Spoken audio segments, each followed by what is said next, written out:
Hello viewers, join me as I unbox the Old King's Crown. It is a big one. The box recently arrived as part of the second printing quick delivery option.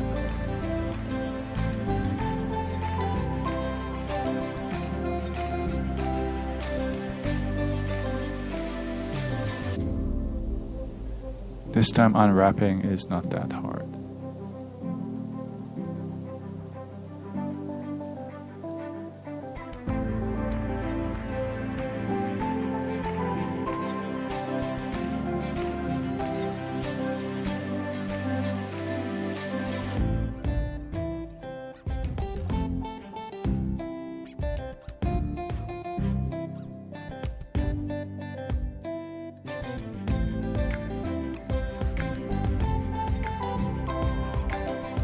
As you can see, it says that this is the first edition, second printing.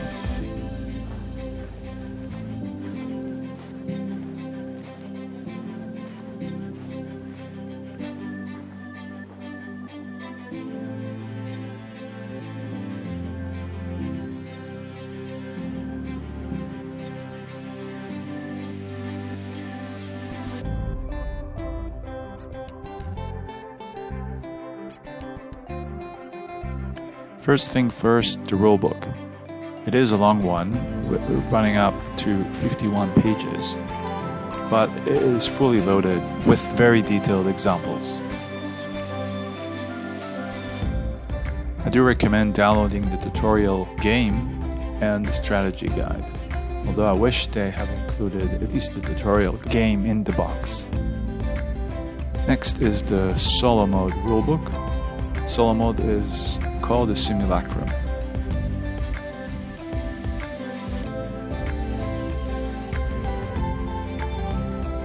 At the back of the solo mode there is a reference guide.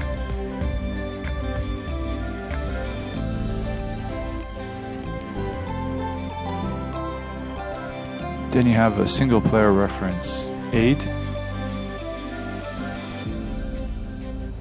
The multiplayer reference aid includes 2 pages. You can download the reference aid from Eerie Idle Games website.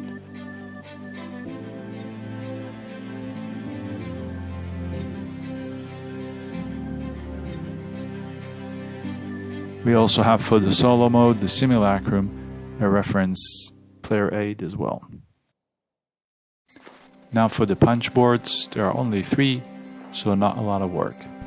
The first one contains the faction markers and the influence tokens, and some solo mode pieces. The other 2 contain tactic tiles, influence tokens, and lore tokens. There are also pieces here as well for the solo game. Now for the kingdom board.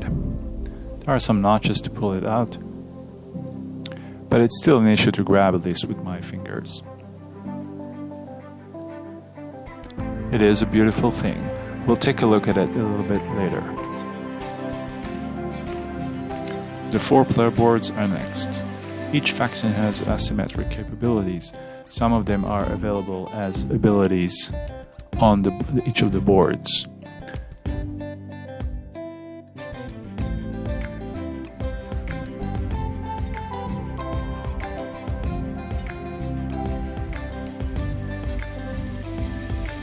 There is a recess in the back of the player board used to put the cards occupying the kingdom cards. Then you can find the solo mode player board.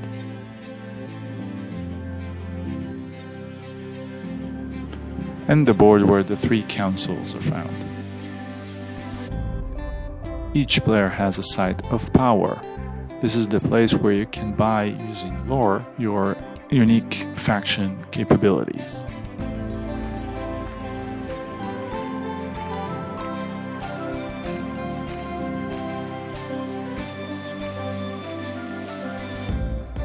Here you can find the faction decks.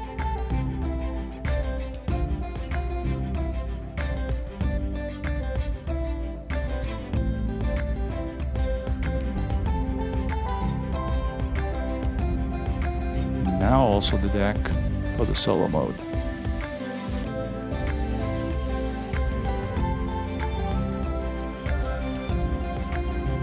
You get some bags for your components. Here are the solo mode's forge cards.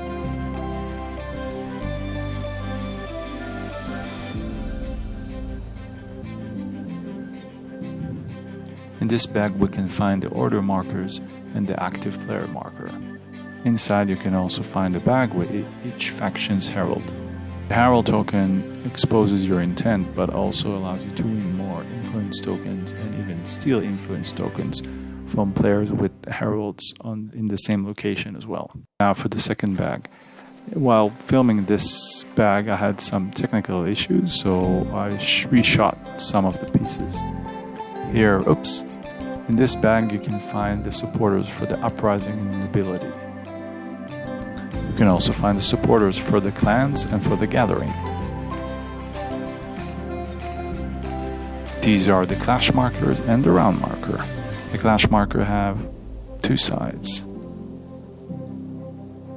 These are the season marker, the active player marker, and the Kingdom's Favor marker. The Kingdom Favors marker allows you to use your faction special ability found on your player board. These are the hand size marker, indicating how many cards you can have maximum in your hand.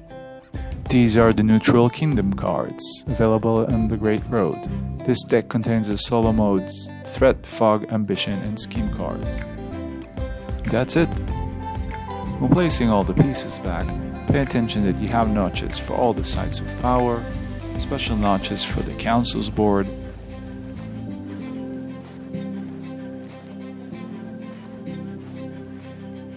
and for the solo mode board.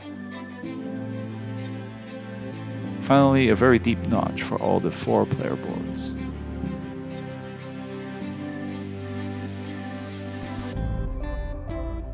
Now let's unwrap the Kingdom board. Be careful, it has 6 different parts.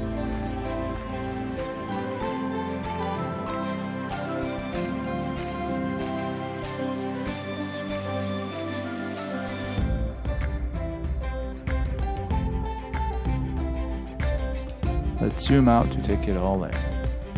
The board has special places for the season marker to help you follow the phase of the round. Feels a bit precarious. A map might be of help here.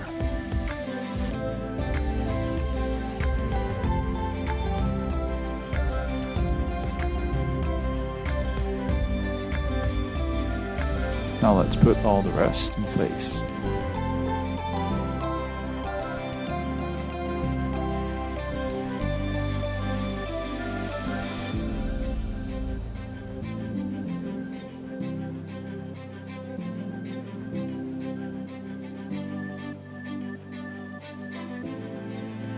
The weight of the lid helps with closing the box.